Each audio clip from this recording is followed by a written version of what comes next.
thank you for the introduction and for the invitation. This is joint work with a list of people with who we have a certain algorithm going on now around the world. Visiting my institute, Yvon Madet comes to our office, talks about all kind of ideas, which in the beginning seems like nonsense, and then we have sort of brainstorming. Ron goes back to the United States. We start having kind of mixed discussion with all these different people, and something comes out the year after. It happened twice. This seems to work fine. And okay. Oh, that's the algorithm. Yeah, that's the algorithm. Okay. And I sit and I see what the algorithm runs. Okay, now. So this is. Have you seen it? Okay, no. Is anybody seen Persona, the movie by Bergman? It starts like this. Persona. Generic, yeah, with image.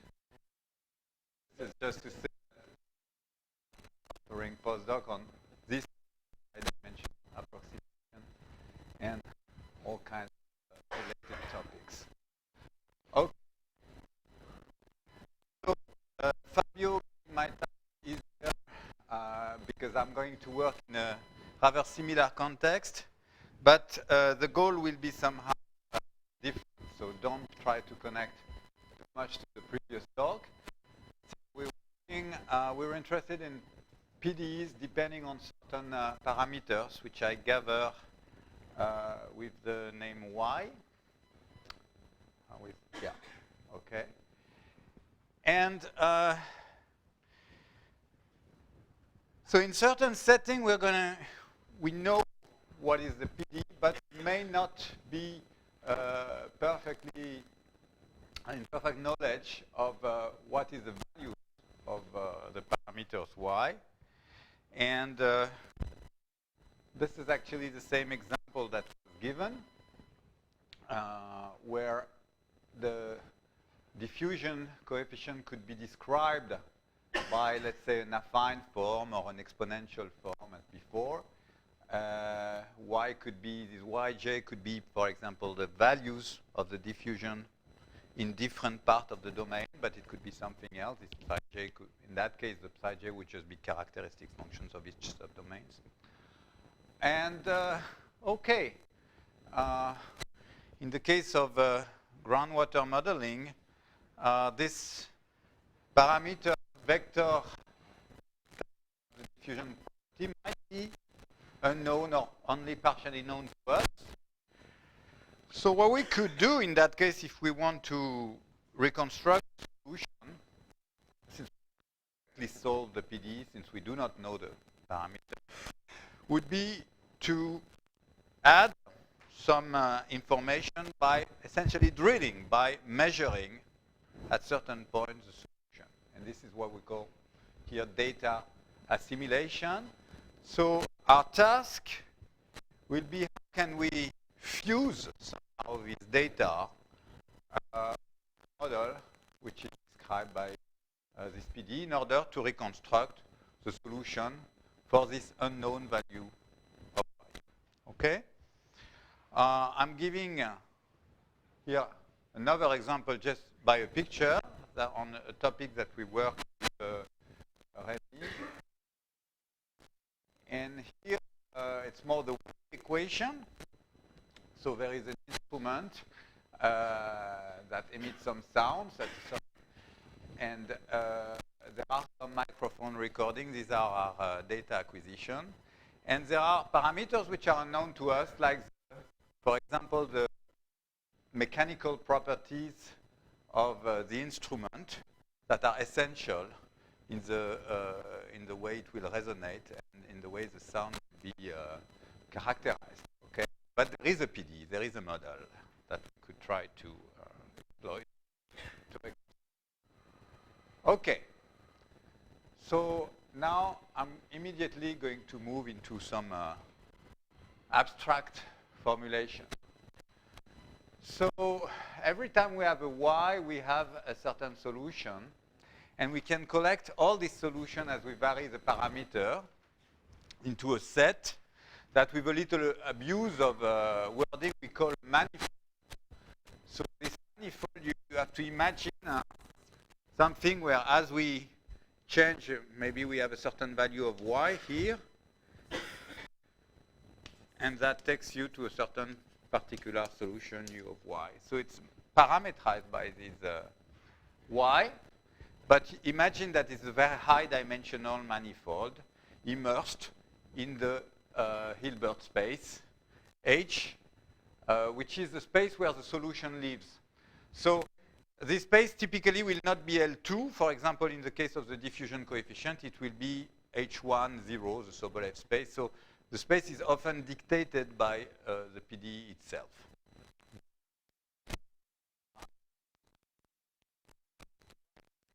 And now we have M observation that we will always view as linear forms. There would be this microphone recording, maybe after we did the Fourier transform and consider only a certain time frequency.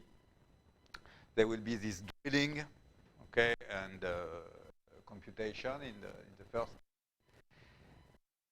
And this Li could either be imposed to us, we have no choice, or they could be chosen by us, maybe within a certain dictionary. So in that case, what it means we have to decide where to position these drills or these microphones. Okay. So there are very general questions now. How are we going to approximate u, actually u of y, the solution to this unknown one, from this information?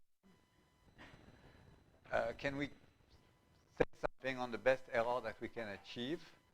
And I want to say this type of problem are quite optimal recovery problem in approximation. Okay. So we have some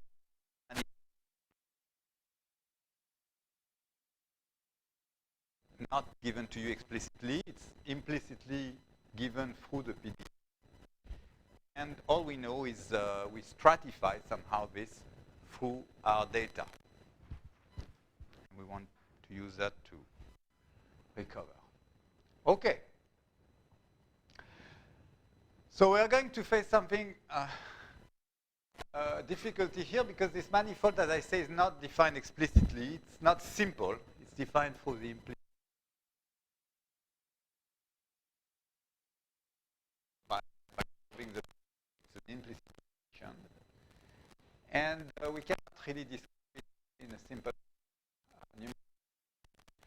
We're going to use something which was in a way touched by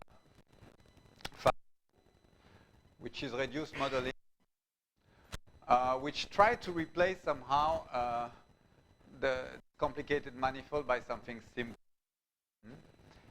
And one way to do that is to use polynomials. Another way to do that is to use reduced basis, which I will. Both amount, if you look at it in a way, in identifying finite spaces, Vk from the space H, this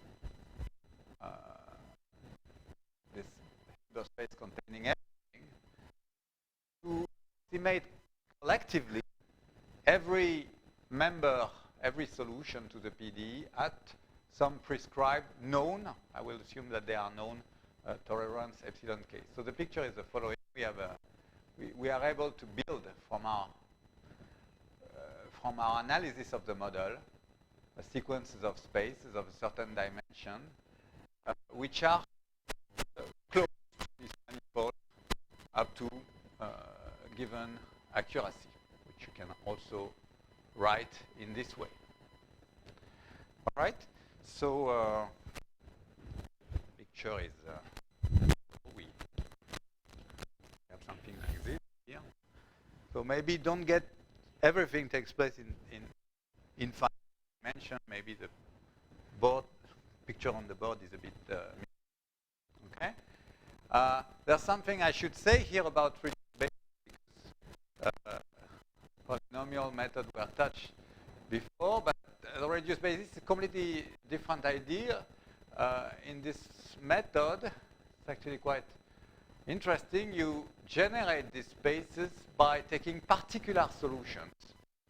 So you pick certain values of the parameters, and now you use them in order to generate these spaces. It's quite an interesting idea. You're not going to use finite element spaces or conventional discretization space, but you're going to use solution. The idea that the solution is linear of particular solution.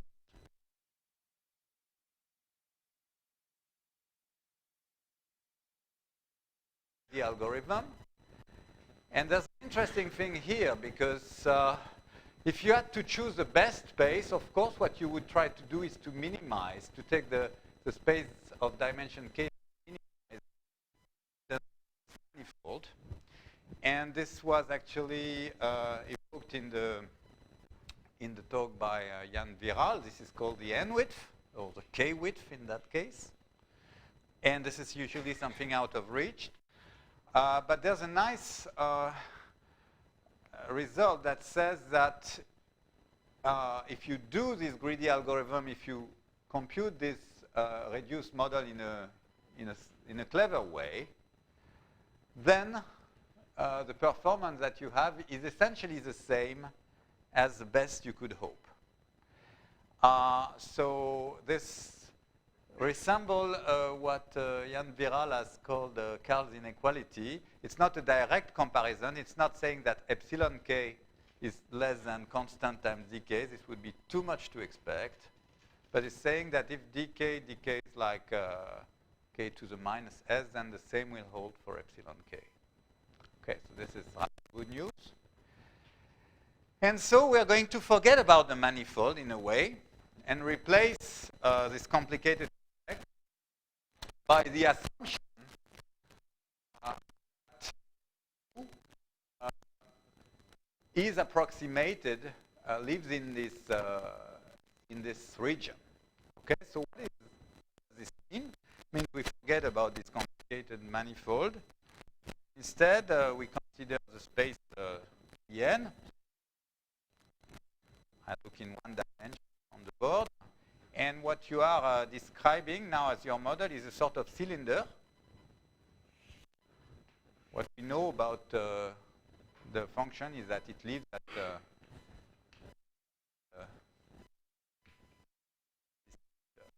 okay, this is now our model. And the value of n or of k. Okay. Now, is everything fine? I guess fairly elementary.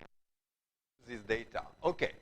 So everything takes place in a Hilbert space. We apply a raised representation theory.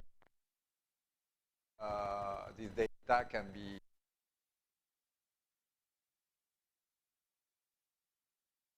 we could define the measurement space, which is spanned by omega 1 up to omega m. And so you see that equivalent to project of your unknown object onto the space W. Okay? So it means we have this space Vn, but now we have our space of data, which is W. Let's think of it. It has nothing to do with the space Vn. So let's put the origin here. Imagine that we are in 3D and that this is a two-dimensional plane. This is my W.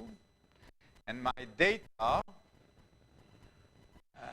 collecting my data means I know the projection of U onto this space. Okay. And as I said, my model class is determined by this space and by the known tolerances, by these cylinders. So I'm going to consider actually two settings. One space is when I'm just going to of n, as one, I'm just representing by this cylinder. After all, why not? I'm taking where I have the highest highest accuracy. And so my model is just the cylinder, or what I call the multi-space model is when I consider all values of k. So I'm combining all this information, which are not redundant if you think about it. So you intersect cylinders of different dimensions with respect to these different spaces vk. Okay? So what do we know now about the function? We know two things. We know that it belongs there into this space, this k, and at the same time that its projection onto W is given by your data, so it lives on this line, right? On this affine space, which I call HW. This is what data tells me.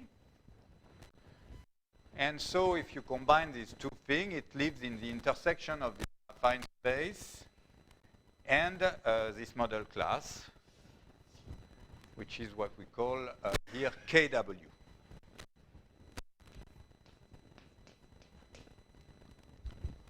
Okay. So when you have one cylinder, intersecting cylinder with an affine space, you're essentially an ellipsoid. If you have more than one, you are an intersection of ellipsoid. All right. So this is where we are. And now we would like to do some reconstruction algorithm. So we are given this data, and what we want to get is essentially think of an reconstruction algorithm as some map, which is easy to compute, that only depends on W, on your observation, therefore only depends on the projection, and that gives us some kind of reconstruction. Well, now of course, all elements which live on this class, KW, are assigned the same data, so they are assigned the same reconstruction, so there is an ambiguity here, and we are going to take this into account. Okay? So what is the error that you encounter by an algorithm? Of course, you have an individual error for an individual U, okay, which lives somewhere here. But of course, since U could be anywhere here, you have to look at what's the worst possible error that you can encounter on this set of admissible solution. And since the data, we could consider many possible data, right? So if we want to work over the whole class K, we have to consider all that could occur for this class K and supremize also this set. And we'll denote by this. So I introduce this quantity because these are the quantities that now I want to minimize by choosing a nice algorithm. Okay. So what is the best algorithm? A best algorithm for me, for this given model class, will be what minimizes among all possible choices of algorithm this error. Okay? Now, on paper, there is it's very simple to describe. So the reason is that, okay, you see that here it's already certain a priori. For example, I'm always looking at the worst case in some sense. I'm not doing any probability, trying to do some average mean square thing. It's always a worst case analysis here. It's a point of view that, of course, you could question. Right. But in order now to explain what should be the best algorithm, we're going to introduce a geometrical notion, which is very simple. Take any bounded set, and which is where we expect our solution U to live.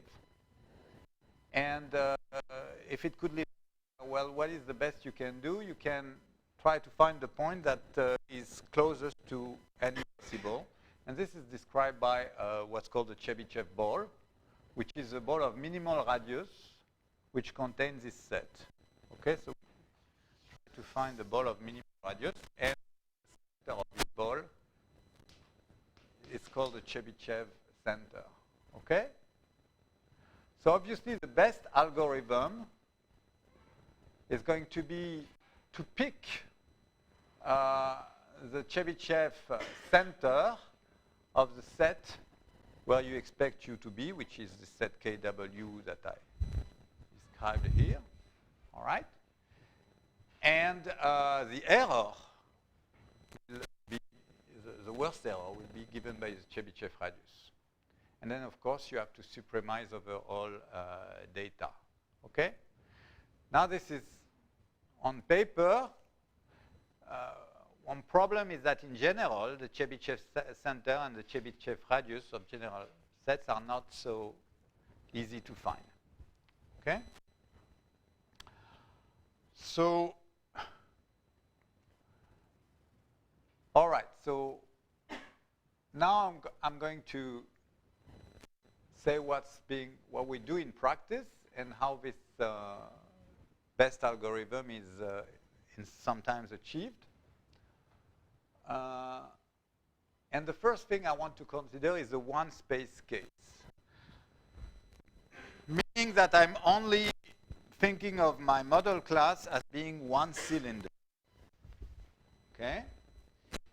And this was actually studied by these authors in a paper where they propose a very simple algorithm, which was not exactly described in the term that I will do. We actually simplified the description, trying to have a more geometric view.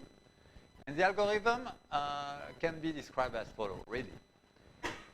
So what they are simply doing is looking at this affine space, looking at this space Vn that is the center of this cylinder, and try to look at the point, look at the point that minimize, the 2 points that minimize the distance, right? So I picture this in 3 dimensions because these spaces do not necessarily cross each other. So this is what we call U tilde and V tilde. Tilde is the space, that is in the approximation space. We do this minimization, and then we define our reconstruction to be this point, which agrees with the data, but which is sitting closest to our space.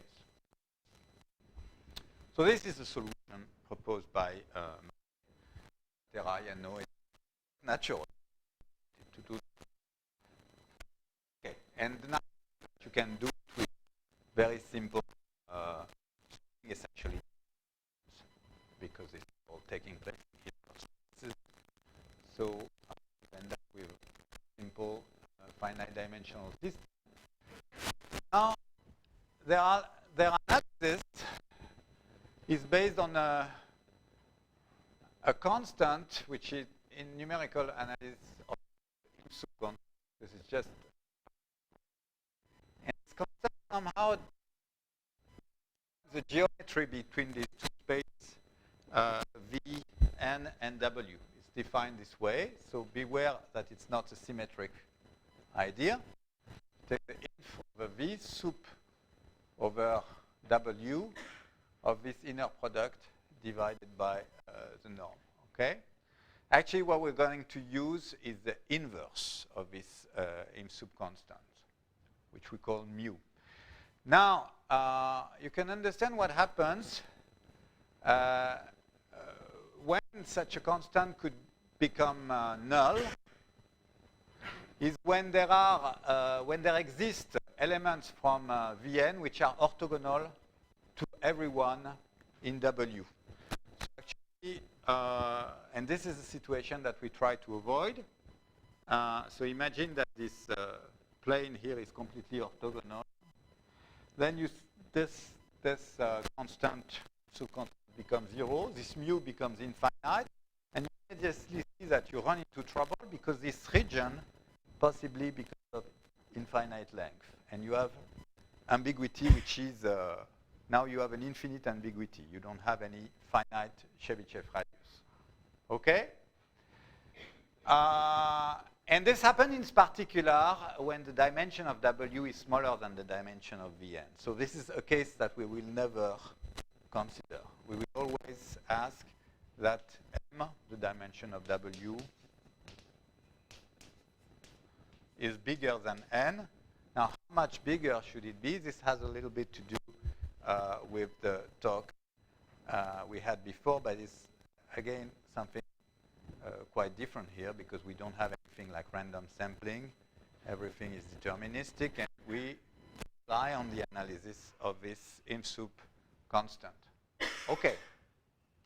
So now I tell the result that we had, but which is really a sort of elaboration on the result by these four authors, Matera, Penn, Madej, Patera, Penn. And here's one nice thing is that without even thinking of the Chebyshev radius, their algorithm turned out is exactly the one that computes the Chebyshev radius, the Chebyshev center of this ambiguity set. So without actually knowing that this should be the optimal way to pick the solution, they found what turns out to be the optimal. And the radius is given by this formula. So here you see that you have this IMSUP constant, or its inverse, coming into the game, and the error epsilon n. And you have a little correction here, but that could become 0 when the data W is 0. In the case where you observe 0 here, this is going to be, you can forget about this little correction, so it may eventually be 0. So the best possible algorithm is what they have done in that case for the one space case, and the performance is given by this. Okay. So you see that you have two things that play a little bit against the other. This epsilon n is the error approximation. Smaller the better. In a way, you feel like dimension to make it small. But on the other hand, you have this IMSUP constant. And as I say, if the dimension of n is too large, if it becomes larger than m, for example, thing goes to infinity. So there's two quantities here competing with each other. Okay. So let me give some remark here. So one very nice thing is that epsilon n, this accuracy, as I say, we should know it. We should have an idea. But if you look at what we did in this algorithm, in the definition of the algorithm, we didn't use epsilon n. So that's very nice. We don't really need this information to do the best. Well, as I said, this kW in the one space case is an ellipsoid. And now there's another question, which I'm not going to touch too much on, which is how to select in the best way these measurements. What you feel like trying to do is to make this quantity small by picking the measurement in a clever way. Okay?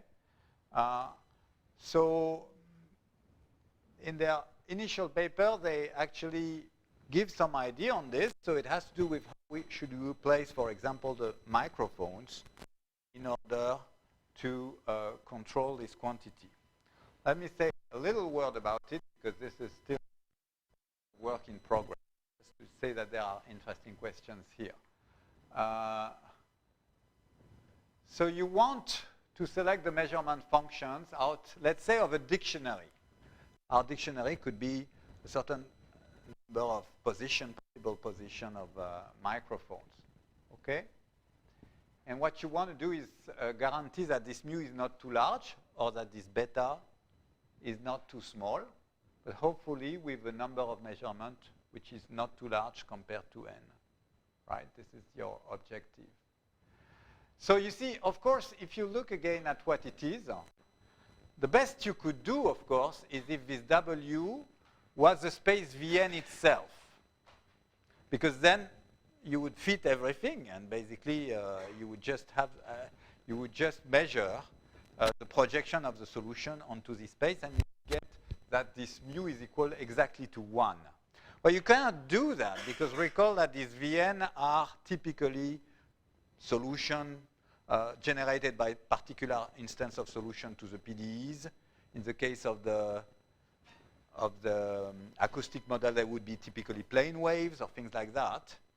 And this has nothing to do with the type of measurements that we are allowed to make. We cannot do any linear measurement. It's not exactly like in compressed sensing. We are not totally free. We have certain technological device. They will be typically microphones.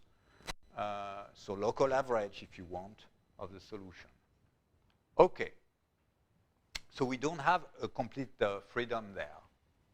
We have a dictionary, which we assume to be a set of norm 1 function complete in V. So as I will explain a bit later, if you can actually evaluate exactly this. Each evaluation requires to compute an SVD of an n by m matrix, so something which is feasible if n and m are not too large.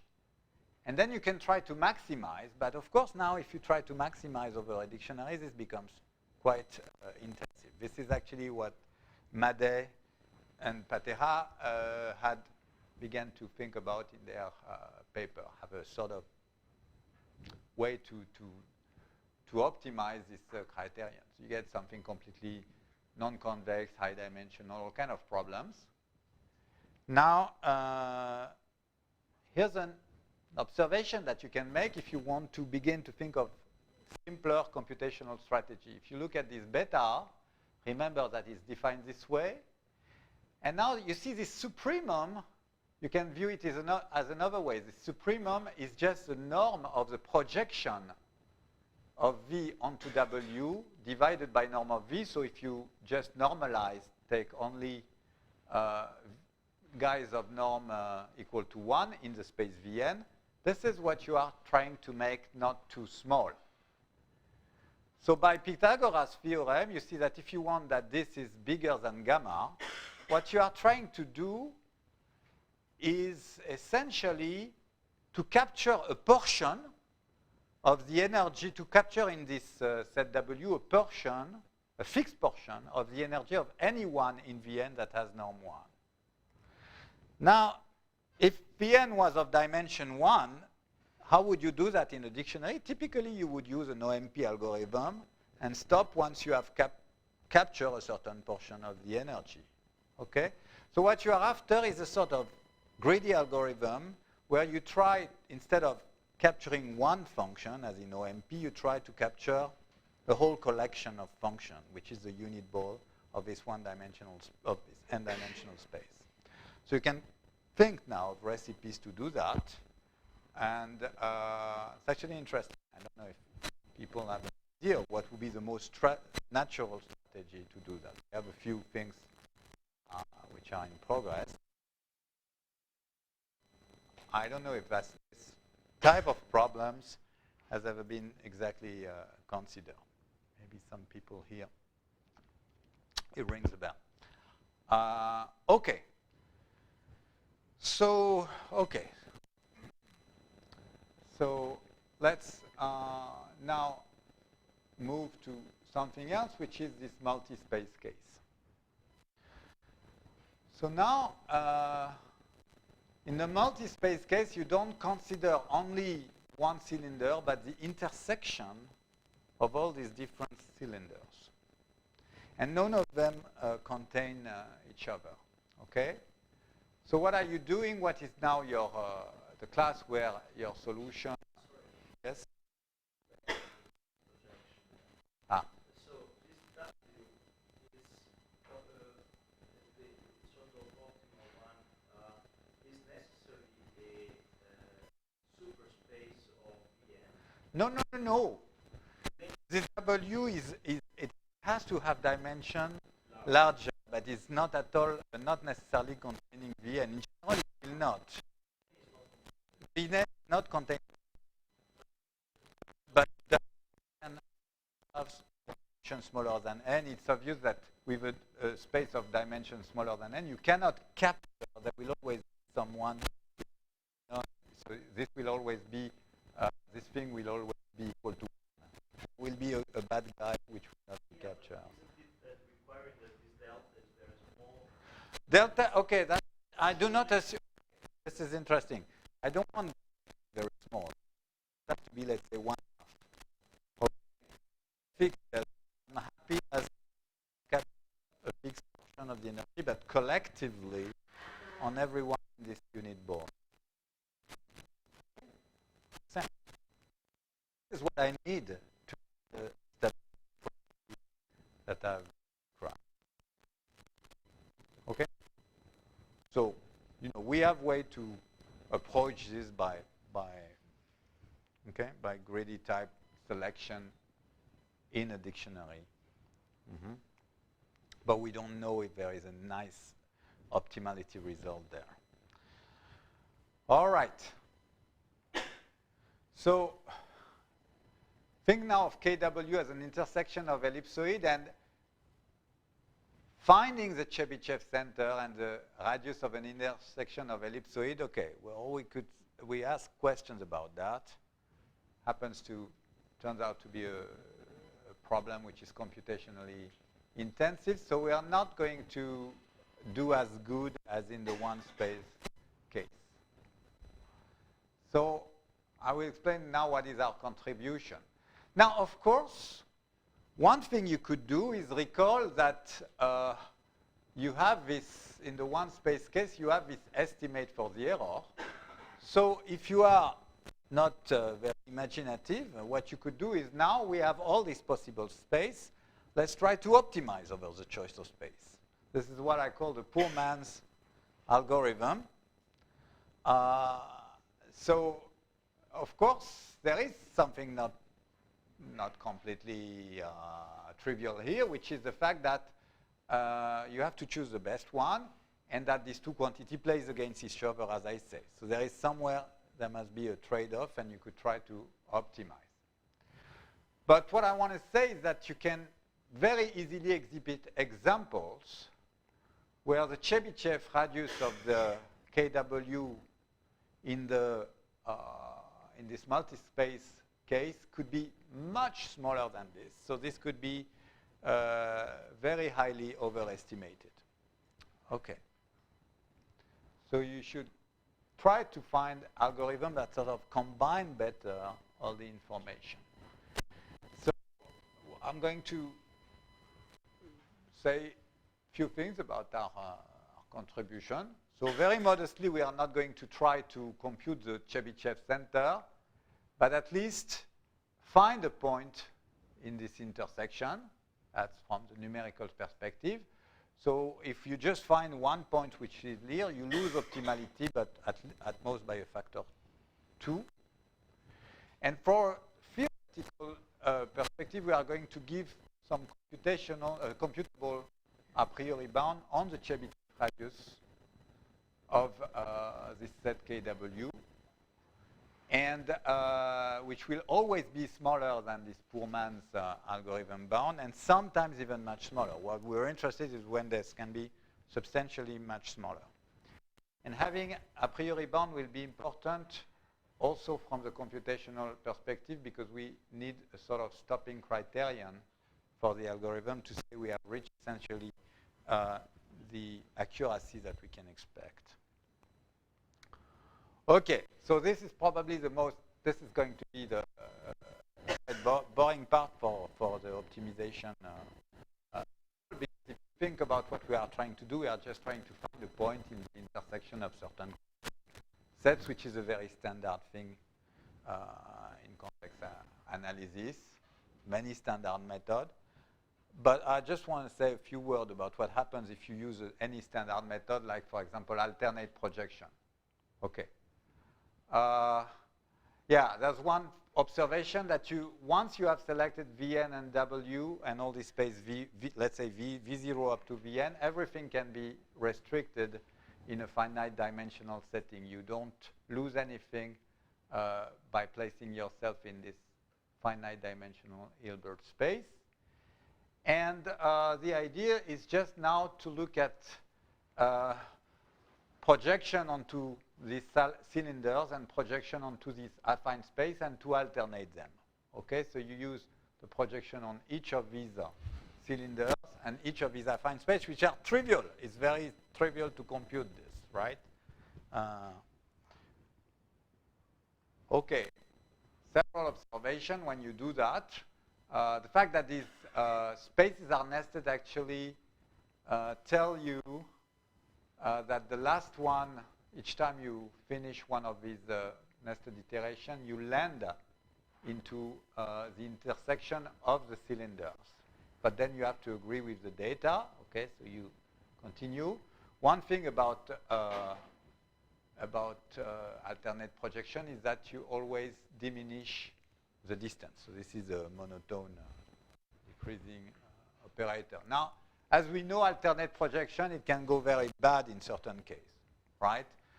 It can be arbitrarily slow if you have, for example, just to picture this, if you have a lot of flatness here, you can imagine a scenario where things converge extremely slow.